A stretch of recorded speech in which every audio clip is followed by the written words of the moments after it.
も学研です。原田です。前田です。今回は、前回の私有行った、動画に続き、ゲームプランの方でも結構変更点があったので、そちらの方を深掘りしていきたいと思います。よろしくお願いします。お願いします。はい、こちらが一応自分たちがやった私有の映像になるんですけど、まず、もう上のなんて言えばいいんだろう、カテゴリーって言えばいいのかながもう4つ増えたね。増えました。けどね、俺これね、ちょっと変えてくれたじゃん。はい。注文言っていい？縦にしてほしい。やべ、縦の方が書きやすいですよね。そこね。そう、この選手表示を縦にしてほしかっ縦た。か。横じゃなくて。マジで違和感ある横やっぱ。そう。まだ違和感あります。違和感ある、かなりある。でそうですね、最初に言うと3CF4 センターバックみたいな形ができなくなってました、2CF1ST の形はできますけど、3CF はそうだね、3人センターフォワードで使うっていうのはできなくなってました、はい、でもあんま関係ないです、日本人あんまやらなかったんで、3枚センターフォワードは。センターバックじゃないですか、どちらかというとそうだね、できなくなって影響でかいのは 4CB がシステム的にもできなくなりましたね。もう普通のエキシビジョンっていうのでも 3CB プラスどっちかのサイドバックっていうふうにしか設定できなかった。まずじゃあここで一応皆さん念願のセーブがやっとできるセーブね、めちゃめちゃできたね。10個ぐらいできた。前3個だった、ね、前3個だった、だから多分こんだけいっぱいセーブできるじゃん。なんかマイクラのさスカット全部ここにセットするんじゃない？監督ごとにも。そうですね、ちょっとここには映像は、セーブ数が残ってないんですけど、10個以上は確実にできたと思います。で、戦術の方も結構、フォーメーションが変更できるようになったり、選手への指示、コンセプトアレンジですよね。そう、この選手への指示っていうのが今までのウィレでいうコンセプトアレンジです。はい。あとキッカーも一応こんな感じで、変えられるようになってますよってちゃんとね。で、注意点としては操作ボタンの関係で外せなくなったって言ってましたよね。ディフェンシブ入れたり外したり、カウンターターゲットを後半から外したりとか、そういうことが試合中にできなかった。そうですね。なので一回ゲームプランに切って、はい、ゲームプランに行かないとこの選手指示っていうのをいじくれなくなったから、そんなに尖った選手指示入れちゃうと、なんだろう、試合中にもそれ消せなくなっちゃうから、そうですね、ちょっとこれ難しくなると思う。そうですね。このオフェンスでの選手指示っていうのが、この3つですね。ディフェンシブ、オフェンシブ、プレー幅エリア制限の3つ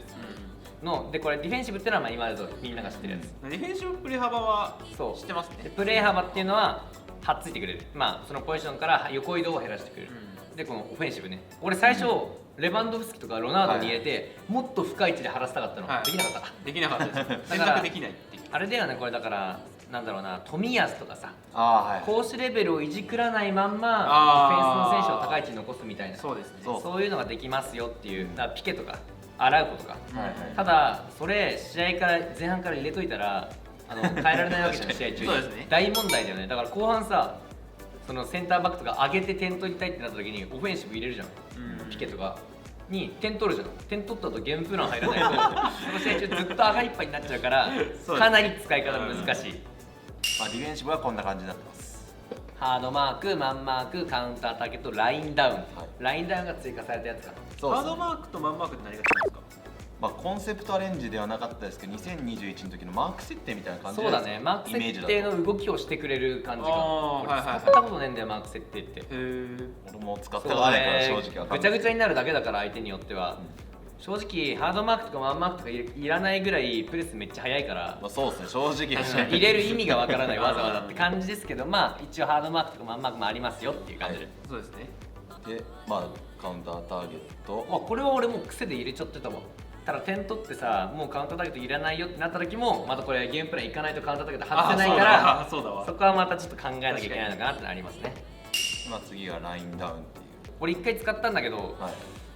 いまいち分からない。俺もちょっと分からなかった。自分も使いましたけど、よく分からなかったです。ちょっとまだ使い勝手が分からないっていうのと、後ろ5にするんだったら最初から5でいいじゃんみたいな。そうですね。5バックを6バックみたいにするイメージなのかな。5バックの時、そうですね、できない。中盤の選手は使えないっていう、入れるとしたらセンターフォワードって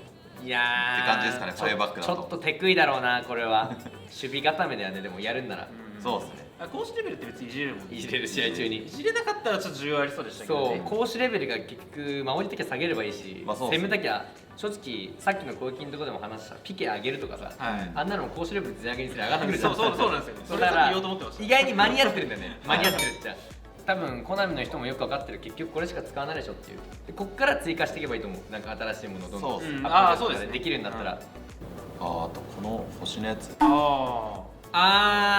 っとした優しさね右サイドハーフを変えようとしたらそうここに星がついてるんですけ星どがついてる選手たちは、まあ、そのポジションの適性が一応ありますよっていうはい表示ですこの星マークは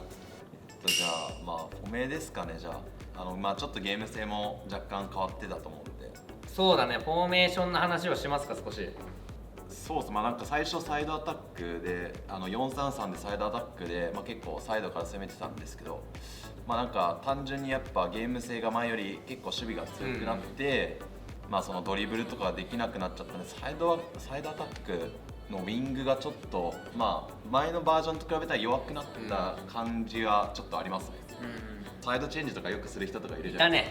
か。ねいたわ。まあああいう人は結構減るかなきついんじゃないですかねっていう、まあちょっとやってみてっていう感想はあります。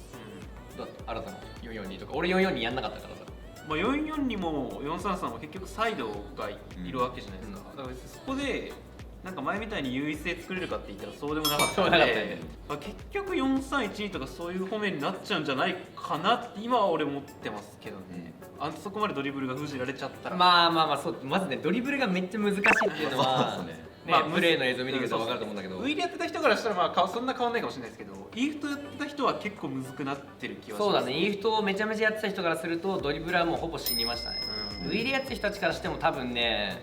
今までのウイレとはないプレススピードで多分最初テンポあるまそうそうですね。でなんで自分が試したのがい4312と、はい433のなんか1ST2CF の形あーとあと普通のなんかこうウィングが張ってるスリートップ、はい試したんだけどウィングが張ってるスリートップはマジで無理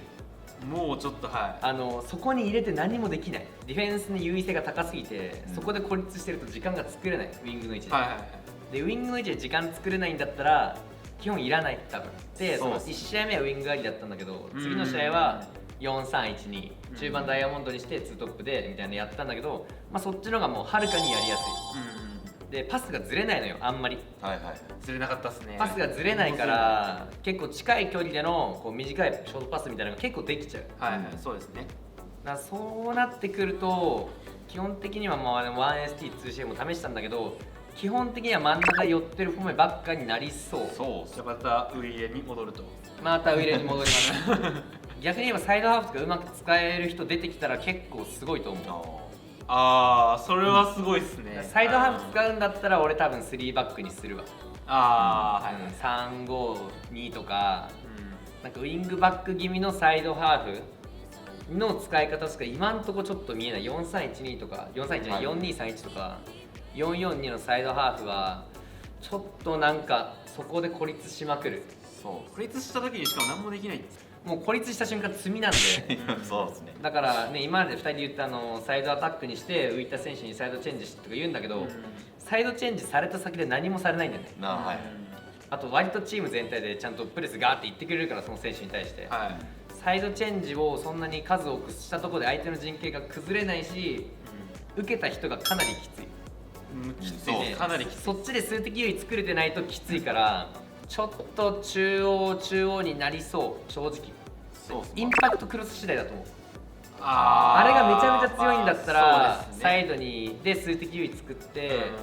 インパクトクロス上げてインパクトヘッドするみたいなそうですね。とりあえず孤立してもそのクロス強かったらなんとかなりますね。その相手がついてくる前にインパクトクロス早めに上げちゃうとかで通せるんだったらワンチャンサイドハーフもありって感じですかね。ベーシックで普通ななんか今まで通りの王道的な戦い方をするんだったら多分中央に選手は寄ってた方がいいと思やばいですね。孤立したらだってもう四角プレスうそううん強化されたその四角プレスとバツプレスとマッチアップくるってやばいっすよ。やばいもうね何にもできない本当にまあ私有してて最後の方なんかやっぱサイドで3人とも持つのをやめて中央攻めが結構やっててボールがそんな外に出なかった印象があったんで、ああ、外には出なくなったね。それだからプレーはそういうことか。プレーは切れなくなった。あとファールの判定も若干良くなったとか止まんなくなったんで、まあそうだね、流すねある程度は。うんなんでそういう意味では途切れなくなったのが感じましたね。やばくない？途切れなくなったのに選手への指示途中で入れられない確かに。なんでサブ戦術ちょっとうまく使えるのあーかなっていうのが、サブ戦術にそのメインフォーメと全く同じフォーメなんだけど、はい選手への指示は何も入ってない全く同じフォーメだから、うんもう用意しといて試合中にサブ戦術に変えたりっていうのはもしかしたらやってもいいかもしれない。まあそこですね。変えるなら結構そうだね結構大事っぽいですね。それぐらいなんかやっぱ俺これねアップデートで変わると思ってるわ。選手指示試合中の入れ替えできるようになると思ってる。まあでも入れれなかったのはなんか理由ありそうですけどね。そういうシステム面でなんかあっなんかたんじゃないです言ってなかったっけ？なんかアプリのことも考えるとみたいな。外す時 L2 押すじゃないですか。そうだね。だからその守備の時も攻撃の時も L2 がやっぱ操作が入ってるってことだもんね操作が L2 に。そういうことね。だからなんか俺その操作を消す操作が欲しいわ。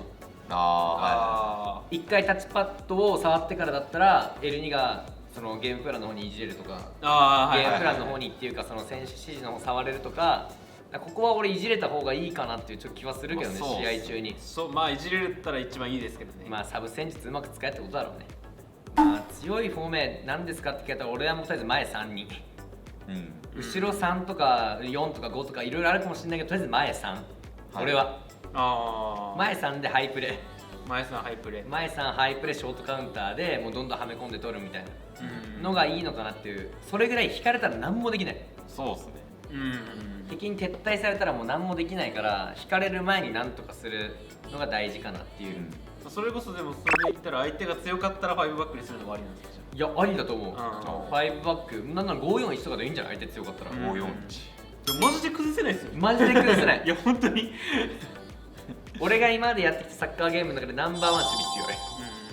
備本当にいやそうですね強い。俺らもマジでビビる。ありえない。 0-0多かったですからね。その私有の時にありえないぐらい守備強い。 3点以上入ってないんじゃない入ってないかもね。入ってない。ちなみに俺と編集長がやっても2点、うんそうっすよね2-0マックス5分試合だったけどもちろん、はい。い